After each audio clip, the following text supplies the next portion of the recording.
মানুষের জন্যে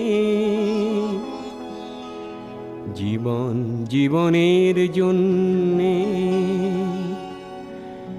একটু সহানুভূতি কি মানুষ পেতে পারে না ও বন্ধু?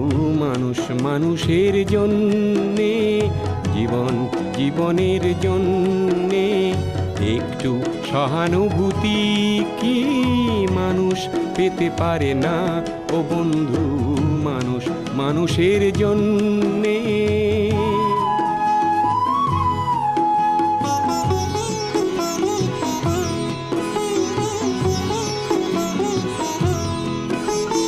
মানুষ মানুষকে পণ্য করে, মানুষ মানুষকে জীবিকা করে, মানুষ মানুষকে পণ্য করে, মানুষ মানুষকে